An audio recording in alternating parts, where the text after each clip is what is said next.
नमस्कार, मैं वरुण कुमार। आप देख रहे हैं शिक्षा का धंधा, पेरेंट्स पर फंदा और स्कूल चंगा। दरअसल आज देश और प्रदेश के उन करोड़ों लाचार माता पिता की बात रखने जा रहा हूं जिनकी छाती पर पैर रखकर नया शिक्षा सत्र शुरू होते ही कानूनी डकैती डालनी शुरू कर दी गई है। जी हां, मैं डकैती और लूट जैसे शब्दों का इस्तेमाल आज जानबूझकर पूरी जिम्मेदारी के साथ ऑन कैमरा कर रहा हूं, क्योंकि जिन जगहों पर हम कभी शिक्षा का मंदिर कहते थे, आज वो माफियाओं के आलीशान कॉरपोरेट शोरूम बन चुके हैं। नया सत्र शुरू हो चुका है। इन प्राइवेट स्कूलों की तानाशाही भी 7वें आसमान पर पहुंच गई है। नियम, कायदे, सरकार और प्रशासन सब इनकी जेब में रहते हैं। बिना किसी इजाजत के हर साल चुपके से 15 से 20% फीस बढ़ा दी जाती है। ऊपर से विकास शुल्क, डिजिटल फीस, एनुअल चार्ज और ना जाने ऐसे कौन कौन से टैक्स जोड़कर आम आदमी की ईमानदारी की कमाई को वेंटिलेटर पर ला दिया जाता है।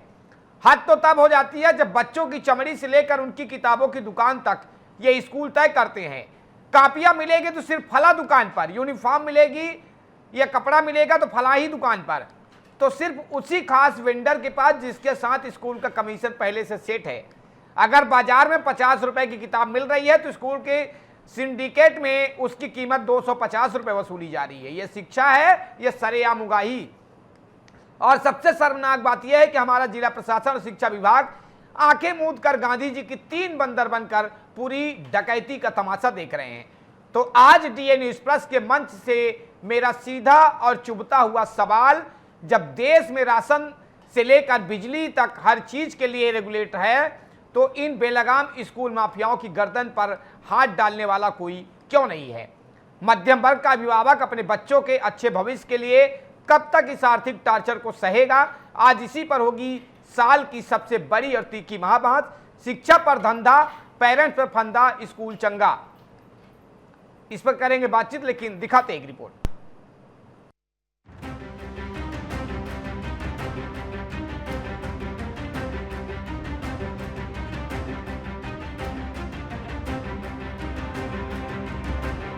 नया सत्र शुरू हुआ नहीं कि नामी गिरामी प्राइवेट स्कूलों की तानाशाही 7वें आसमान पर पहुंच जाती है। देश का संविधान, नियम, कायदे, सरकार और प्रशासन सब इन स्कूल संचालकों की जेब में रहते हैं। बिना किसी सरकारी इजाजत के हर साल चुपके से 15 से 20% ट्यूशन फीस बढ़ा दी जाती है। और खेल सिर्फ फीस का नहीं है, विकास शुल्क, digital class fees, activity charge, annual maintenance और न जाने कौन कौन से अदृश्य टैक्स जोड़कर एक आम ईमानदार और नौकरी पेशा आदमी की पूरी साल की जमा पूंजी को वेंटिलेटर पर ला दिया जाता है। एक बाप अपने बच्चे की स्कूल फीस भरे या अपने बूढ़े माँ बाप की दवाई खरीदे, यह सवाल आज हर घर के ड्राइंग रूम से गूंज रहा है। लेकिन हद तो तब हो जाती है जब बच्चों के जूतों के रंगों से लेकर उनकी कॉपियों के पन्नों तक और किताबों की दुकान से लेकर उनकी जेब के साइज तक ये स्कूल तय करते हैं। कॉपियां मिलेंगी तो सिर्फ शहर की उसी फला दुकान पर, यूनिफॉर्म का कपड़ा मिलेगा तो सिर्फ उसी खास वेंडर के पास, जिसके साथ इन स्कूलों का मोटा कमीशन और कटमनी का खेल पहले से सेट है। जो किताब खुले बाजार में 50 रुपए की मिल सकती है, उसे स्कूल के सिंडिकेट पे 250 से 300 में जबरदस्ती बेचा जा रहा है। कॉपी किताबों के सेट के नाम पर 10-10 हजार रुपए वसूले जा रहे हैं। यह शिक्षा का प्रसार है या मासूम बच्चों की भविष्य की आड़ में सरेआम डकैती? आज से नया शिक्षा सत्र शुरू हो गया, लेकिन समस्याएं ज्यों की त्यों हैं। स्कूलों में शिक्षकों की कमी है, इतनी गर्मी में छात्र जहाँ बैठ रहे हैं वहाँ पंखा और कूलर की व्यवस्था नहीं है, उस तक डिस्ट्रीब्यूशन नहीं हो पाया है। और फीस को लेकर जो पालकों में नाराज़गी है, जो परेशानियाँ हो रही है, उसका निराकरण सरकार नहीं कर पा रही है। सरकार की रुचि बच्चों को सस्ती और सुलभ शिक्षा देने की नज़र नहीं आ रही है और लगातार ये जनता की मांग उठ रही है कि स्कूलों में शिक्षकों की भर्ती होनी चाहिए, सुविधाएं बढ़ानी चाहिए। उस दिशा में सरकार कोई प्रयास नहीं कर रही है। पिछले साल जो ड्रॉप आउट के जो मामले सामने आए हैं, 3.5 लाख बच्चों ने स्कूल छोड़ दिया है। शिक्षा की गुणवत्ता की ज़्यादा खराब है। राष्ट्रीय स्तर पर जो सर्वे आई है उसमें प्रदेश से शिक्षा को गुणवत्ता ही माना गया है। सरकार की रुचि इसको सुधारने में नहीं है, सिर्फ हवाई बयानबाजी कर रहे हैं। और जो स्कूल प्रवेश उत्सव मनाया जा रहा है वो तो अधूरा है। जब शिक्षक नहीं है व्यवस्थाएं नहीं है तो बच्चे पढ़ाई कैसे करेंगे। सरकार की इस ओर ध्यान देना चाहिए।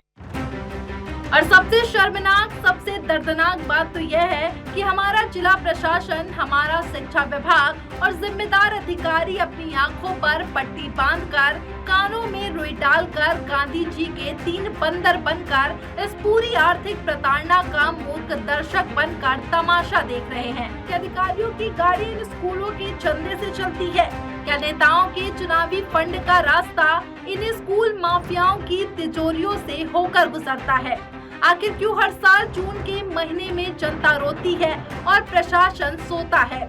आज डी न्यूज प्लस के मंच से मेरा सीधा, तीखा और चुभता हुआ सवाल, जब इस देश में राशन की दुकान से लेकर शेयर बाजार और बिजली पानी तक हर चीज को कंट्रोल करने के लिए सख्त कानून और रेगुलेटर है, तो इन बेलगाम स्कूल माफियाओं की गर्दन पर हाथ डालने वाला कोई माई का लाल क्यों नहीं है? मध्यम वर्ग का अभिभावक अपने बच्चों को एक अत्यंत अच्छी शिक्षा देने की चाह में कब तक इस आर्थिक और मानसिक टॉर्चर को सहने के लिए अभिशप्त रहेगा? आज इसी मुद्दे पर सत्ता पक्ष को कटघरे में खड़ा करेंगे, विपक्ष की चुप्पी पर सवाल उठाएंगे और स्कूल एसोसिएशन के रसूखदारों से लाइव जवाब मांगेंगे। आज होगी साल की सबसे बड़ी और सबसे तीखी महाबहस, शिक्षा का धंधा, पेरेंट्स पर फंदा, स्कूल चंगा। कुमार मिश्रा की report, D news plus, Raipur, Chhattisgarh. तो पूरे देश में शिक्षा के नाम पर लूट मची है। प्राइवेट स्कूल, एक शूज, जूते, कपड़े से लेकर कापियों तक की दुकानें सेट हो चुकी है, मिलेगी तो फलाई दुकान पर। और अगर पेरेंट्स के पास पैसे नहीं है तो किस्तों में भरते रहिए। 10 रुपए का सामान 100 रुपए, 250 रुपए का सामान 1000 रुपए, हफ्ते में अलग अलग दिन को। रामू नेताम जी हैं, बीजेपी नेता, सर आपका बहुत बहुत स्वागत है। बृज कुमार गुप्ता जी हैं, समाज सेवी, आपका भी बहुत बहुत स्वागत है। और ज्ञानेंद्र अग्निहोत्री जी हैं, कांग्रेस से प्रवक्ता, आपका भी सर बहुत बहुत स्वागत है। क्योंकि शासन और सत्ता बीजेपी की है सर, तो सवाल सीधे आपसे बनता है, जब आपकी सरकार अपराधियों के घरों पर बुलडोजर चला सकती है तो इन शिक्षा माफियाओं की इस खुली डकैती पर आपके विभागों और अधिकारियों के हाथ क्यों कांप जाते हैं? क्या इन स्कूलों की तिजोरियों की चाबी 70 गलियारों से पहुंचती है?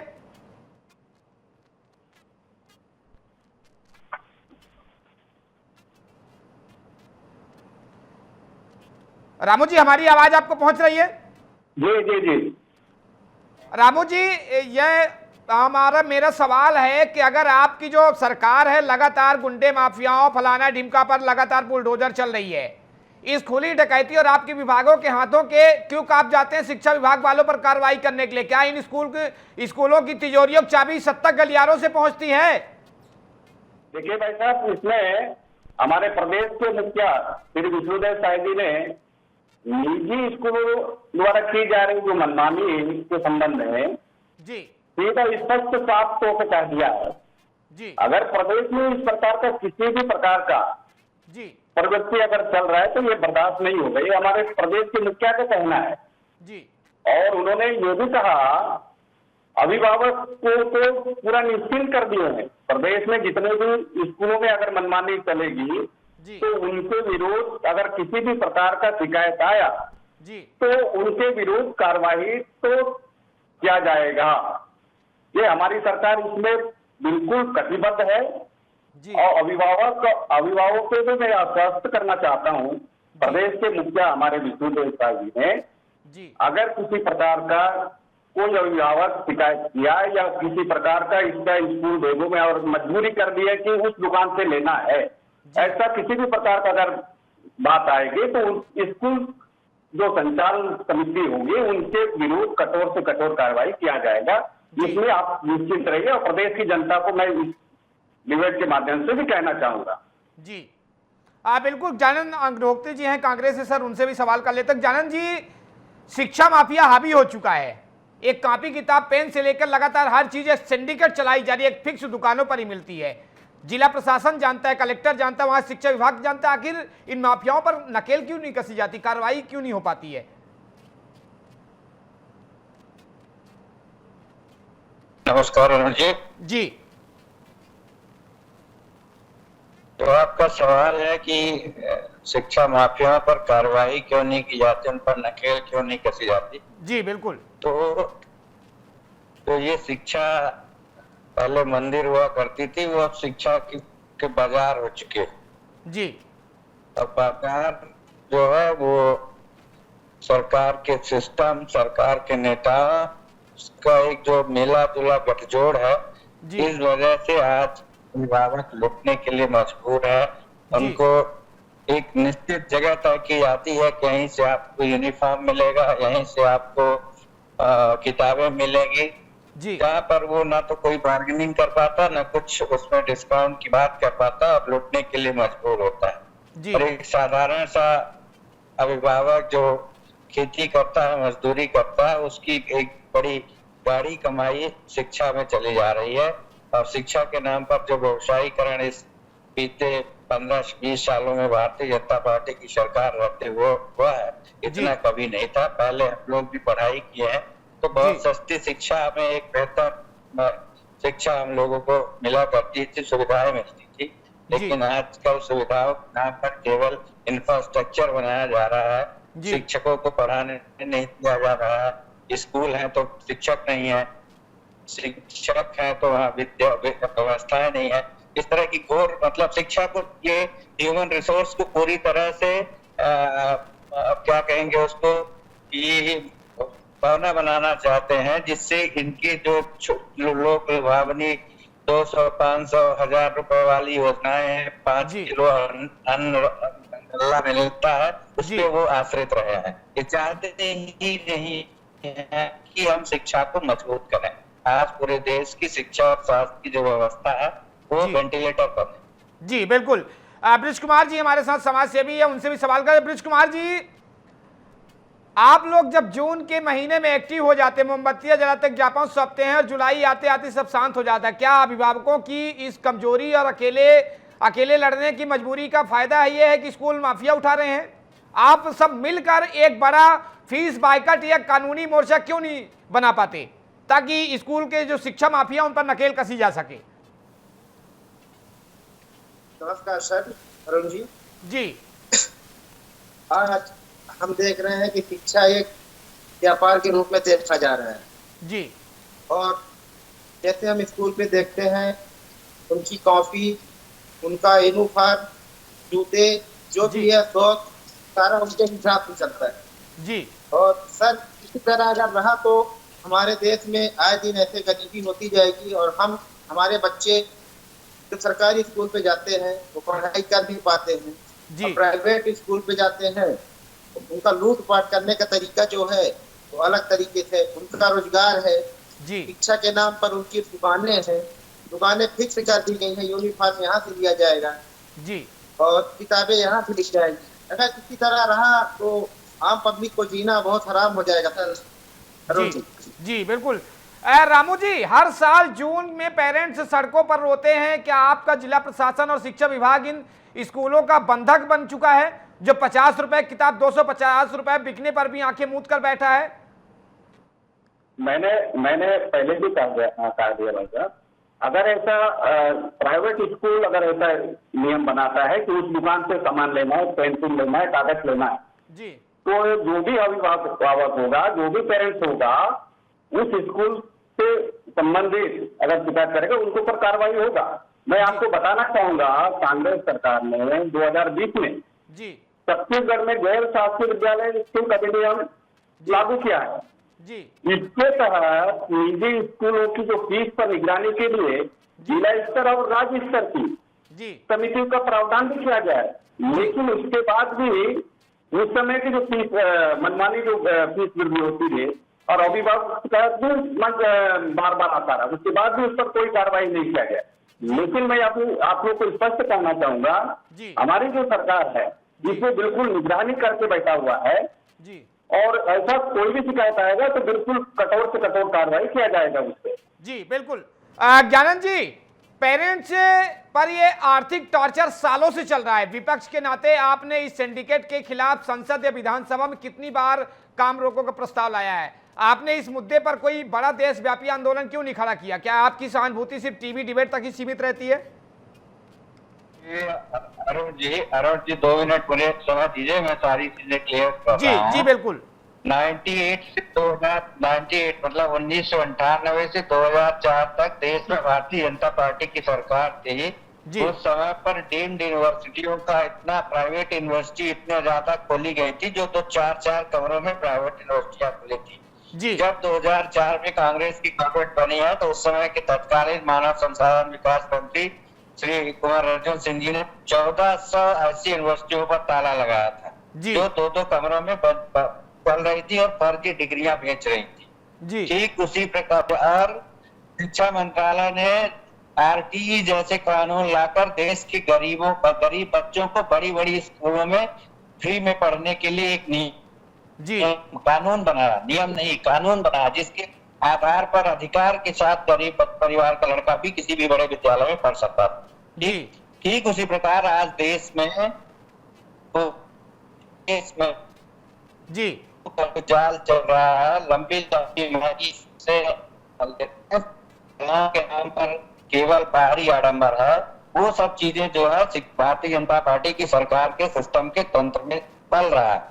जी। और अगली बात तो बताऊं, जो ये हमारे मित्र भारतीय जनता पार्टी कह रहे हैं कि हम कार्यवाही करते हैं, आज पूरे देश के सामने नीट जैसे पेपर लीक हो रहे हैं। सीबीएसई जो पूरे विश्व में भारत का सीबीएसई बोर्ड माना जाता था कि अगर सीबीएसई से कोई लड़का हायर सेकेंडरी किया है तो उसकी अलग वैल्यू हुआ करती थी, आज इसके पेपर लीक हो रहे हैं, आज भी वो जांच के दायरे में है। ऐसे में भारतीय जनता पार्टी के लोग किस मुंह से अपने बड़ाई करते हैं, हमें समझ में नहीं आता। जी बिल्कुल। बृष कुमार जी, एक तरफ आप इस सिस्टम को कानूनी डकैती कह रहे हैं, दूसरी तरफ पेरेंट्स में ब्रांडेड और आलीशान स्कूलों की होड़ भी है। क्या कहीं ना कहीं पेरेंट्स का स्टेटस सिंबल का मोह भी इस लूट को बढ़ावा तो नहीं दे रहा है? क्या कहें सर, जैसे देखा जा रहा है अभी रिजल्ट में हर बच्चे प्राइवेट स्कूल की मांग करते हैं। बच्चे भी एक दूसरे को देखा सीखी, जैसे एक बच्चा जाता है पड़ोसी का दूसरा बच्चा भी वो भी कोशिश करता है कि हम प्राइवेट स्कूल पे जाएं। जी। बट लोगों के पास आज मजदूरी करके 250 रुपए दिन भर में आते हैं जी। और वो 250 रुपए के सहारे लेकर बच्चों को अपने प्राइवेट स्कूल पर ले जाता है जी। फिर लास्ट में इनका पैच प्राइवेट स्कूल वालों का फंसता है। जैसे अभी बच्चे पढ़ लिए, जब उनको सूची लेना होता है लास्ट में जी, तब जाके ये अपना पेज फंसा देते हैं, पैसा लाइए तब जाके आपको सूची मिलेगी। ऐसे में वो गरीब परिवार के लोग गलत कदम उठा लेते हैं, जैसे कि बच्चों को पढ़ाना ही नहीं है जी। और यहीं से बच्चों की पढ़ाई भी लूज हो जाती है, पढ़ भी नहीं पाते हैं जी। और ऐसे ही रहा सर अरुण जी, तो हमारे देश के बच्चे पढ़ने में भी मजबूर हैं, अपना शिक्षा रोजगार बना व्यापार बन गया है जी। अरुण जी। और रामू जी, प्रधानमंत्री जी डिजिटल इंडिया और पारदर्शिता की बातें करते हैं, तो फिर प्राइवेट स्कूलों की फीस, कापियां और यूनिफॉर्म के वेंडर्स को ऑनलाइन या ओपन मार्केट के लिए क्यों नहीं अनिवार्य किया जाता? सरकार एक सख्त स्कूल रेगुलेटरी अथॉरिटी बनाने से क्यों डर रही है? भाई साहब देखिए, मैं उस चीज आपको बताना चाहूंगा जी। मैं पहले पुरानी वाली बात में आता हूँ। 2025 में हमारी जो वर्तमान सरकार है ना जी, 2025 में छत्तीसगढ़ उच्च न्यायालय ने 2020 के 30 नियम कानून को वैध ठहराया जी। और राज्य को शिक्षा के जी, व्यवसायीकरण और मुनाफाखोरी पर भी नियंत्रण करने का अधिकार दिया जी। लेकिन मैं आपको बताना चाहूंगा, अगर कोई संस्था या कोई संचालन समिति जी किसी पेरेंट्स को या किसी गार्जियन को जी यूनिफॉर्म या किसी विशेष दुकान से लेने पर अगर दबाव डालता है, उनके विरुद्ध कार्रवाई तो हो गई, मैं पहले भी बता चुका हूँ जी। और रही बात हमारे देश के माननीय नरेंद्र मोदी जी का, वो उस पे भी गंभीर चिंतन कर रहे हैं और ये भी बहुत जल्दी इसको किया जाएगा। जी बिल्कुल। जानन जी, सरकारी स्कूलों की बदहाली के लिए आप भी उतने ही जिम्मेदार हैं। अगर आपकी सरकारों ने सरकारी स्कूलों का स्तर प्राइवेट जैसे कर दिया होता तो आज मध्यम वर्ग को इन कॉर्पोरेट शोरूम्स के आगे घुटने नहीं टेकने पड़ते।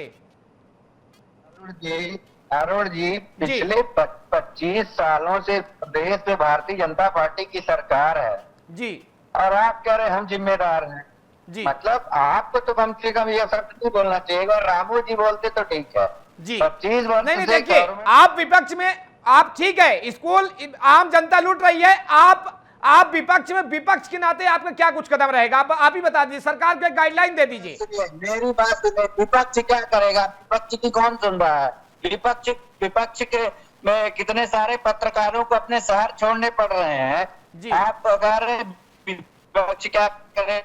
मैं कह रहा हूँ कि सीएम राइज स्कूल को पहले सीएम राइज बनाया, मॉडल स्कूल को सीएम राइज बनाया, सीएम राइज को संदीप नहीं बनाया। ये नाम बदलने के काम कर रहे हैं। अगर एक ब्लॉक मुख्यालय में 3-4 हायर सेकेंडरी स्कूल अच्छी क्वालिटी की मेंटेन कर दे, जहाँ सारी व्यवस्थाएं हो, तो क्यों अभिभावक लुटने को मजबूर होगा प्राइवेट विद्यालय में? कोई शौक थोड़ी है कि उसको प्राइवेट स्कूल में जाके अपनी लाखों रुपए फीस जमा करेगा। जी ज्ञानंद जी, आपके पास सुझाव क्या है? सुझाव दीजिए ताकि देश की जनता जाने और सरकार उस सुझाव पर काम करने की कोशिश करे ताकि आम आदमी लूटने से बचे। हर शहर में, हर छोटे कस्बे में भी 3-4-5 स्कूलें आसपास है, उनको बढ़िया जिस तरह से सीएम राइज या संदीपनी को डेवलप किया जा रहा है, वैसे ही 4-5 स्कूलों को डेवलप करें। अपने आप जब अच्छे शिक्षक हो जाएंगे, अच्छी सुविधाएं हो जाएंगी, तो अभिभावक क्यों जाएगा बड़े स्कूलों में लुटने के लिए? फिर वो भी कंपटीशन में आएंगे, वो भी फीस कम करेंगे और बेहतर शिक्षा होगी। जी यही सुझाव है, इस विषय में सुझाव। जी बृज कुमार जी, जैसे आप बोल रहे हैं कि प्रशासन से भरोसा उठ जाए, कार्रवाई नहीं होती है, तो अब आपके पास अंतिम रास्ता क्या बचता है? क्या देश के अभिभावकों को अब सड़कों पर उतरकर शिक्षा सत्याग्रह करना पड़ेगा या फिर कोर्ट ही एकमात्र सहारा है?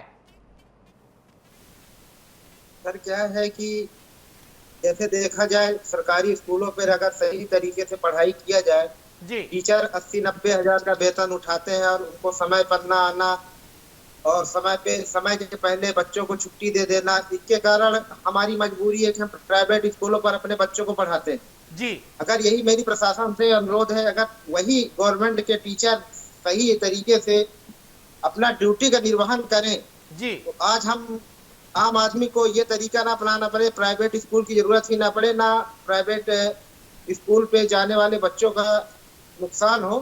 और गवर्नमेंट की जो स्कूलें संचालित हैं उसमें अगर टीचर सही तरीके से ध्यान दे तो सारे बच्चों का भला होगा। सर अरुण जी। रामू जी, ये तो आप मानिए कि हमारे देश में आज के टाइम पर अगर कुछ भी महंगा है तो सबसे महंगा शिक्षा है, ये आप भी जानते हैं। आप नेता हैं, आपके पास आते होंगे पैसे, लेकिन हम भैया गरीब आदमी, हम तो काम करके ही खाते हैं। हम अपने बच्चों को कैसे पढ़ाएंगे? एक बच्चे के एक महीने कम से कम 10 से 15 हजार रुपए लगते हैं नॉर्मली। शिक्षा माफियाओं पर कार्रवाई आप कब करेंगे? देश जानना चाहता है, एक जवाब दीजिए आप। मैं आपको कहना चाहूंगा भाई साहब, जो शिक्षा माफिया है, जो जितने प्राइवेट संस्था जो चल रही है, मैं आपको याद दिलाना चाहूंगा कि अप्रैल 2026 में शिक्षा विभाग ने निजी स्कूलों को फीस संबंधित एक सार्वजनिक करने का वो किया है, फीस संबंधित रिकॉर्ड सार्वजनिक करने के लिए। और मैं आपको बताना चाहूंगा कि सार्वजनिक करके कार्रवाई करके ऑडिट कराने का आदेश भी दिया है निजी स्कूलों को, लेकिन अभी कुछ संस्थाएं दे चुके हैं, कुछ संस्था नहीं दी है। ये भी हमारे पास आंकड़ा है। अगर ये अभी आज से स्कूल पूरे प्रदेश में संचालित शुरू हुआ है, और इस बीच में हमारे प्रदेश के मुखिया और हमारे शिक्षा मंत्री ने भी कह दिया है, जितनी जल्दी अगर ऑडिट और इसका स्कूल का जो लेते हैं तो उतना अधिक इनके लिए वो रहेगा। अगर मान लो लेट करते हैं तो इनके विरुद्ध कड़ी से कोई कार्रवाई। एक आखिरी सवाल मेरा, 30 सेकंड के अंदर जवाब दीजिए। अगर सरकार शिक्षा माफियाओं पर कार्रवाई नहीं करती है, देश की शिक्षा व्यवस्था नहीं सुधारती है, तो कांग्रेस का अगला कदम क्या रहेगा? कांग्रेस का अगला कदम यह है कि हम अभिभावकों को इस विषय के लिए जागरूक करेंगे और इंतजार करेंगे जब हमारी सरकार आएगी तो हम उस पर जो अमूलचूल परिवर्तन करना चाहिए वो पिछले गवर्नमेंट में जब हम थे तब भी किया और आगे भी करेंगे। उसका उदाहरण स्कूल ऑफ एक्सीलेंस जो है वो हमारी गवर्नमेंट का किया हुआ है। दिग्विजय सिंह जी जब मुख्यमंत्री थे उस समय का स्कूल ऑफ एक्सीलेंस जो हर जिले में स्कूल डेवलप की गई थी, वही आज हर जिले की सबसे टॉप स्कूल बनी हुई है। मैक्सिमम टॉपर प्रदेश के उसी विद्यालय से निकलते हैं। तो आज की इस महाबहस के बाद डीए न्यूज प्लस के मंच से तस्वीर बिल्कुल साफ हो चुकी है। सत्ता पक्ष के पास बहानों की लंबी लिस्ट है और विपक्ष के पास घड़ियाली आंसू है और इन स्कूल माफियाओं के पास रसूख का वो कवच है जिसे भेदने की किसी की हिम्मत किसी सरकार में दिखाई नहीं देती है। बहरहाल आप तीनों का हमारे साथ जुड़ने के लिए शुक्रिया, लेकिन याद रखिए ये देश शिक्षा के मंदिरों से चलता है, कारपोरेट के इस आलीशान शोरूम से नहीं। आज देश का मध्यम वर्गीय समाज सिर्फ अपने बच्चों की फीस नहीं भर पा रहा है, वो अपने स्वाभिमान की बलि दे रहा है। अगर 50 रुपए की किताब 250 में बिकती रहेगी तो प्रशासन सोता रहेगा, तो वो दिन दूर नहीं जब इस देश में शिक्षा सिर्फ अमीरों की जागीर बनकर रह जाएगी। सरकारें चेते, अधिकारी जागे। इससे पहले ही हर घर का ये सिसकता हुआ आक्रोश सड़कों पर एक बड़ा जन आंदोलन न बन जाए। चलते चलते आज इस देश की नेताओं से मेरा एक आखिरी सवाल है, क्या बाप जब रात को घर लौटता है तो अपने बच्चों की आंखों में एक अच्छा भविष्य देखना चाहता है, लेकिन नया सत्र शुरू होते ही उन मासूम आंखों के पीछे उसे स्कूल की वो पर्चियां दिखाई देने लगती है जो उसकी पूरे साल की कमाई को लील जाती है। दवा खरीदें या दुआ करें, फीस भरें या घर का राशन लाएं, ये वो सवाल हैं जो आज भारत के हर ईमानदार टैक्स पेयर को अंदर ही अंदर तोड़ रही है। अगर आज भी हमारी व्यवस्था की अंतरात्मा नहीं जागी तो हम एक ऐसा समाज बना रहे हैं जहां काबिलियत पैसों की मोहताज होगी। डीएन न्यूज़ प्लस अभिभावकों की इस लड़ाई में आखिरी सांस तक उनके साथ खड़ा रहेगा।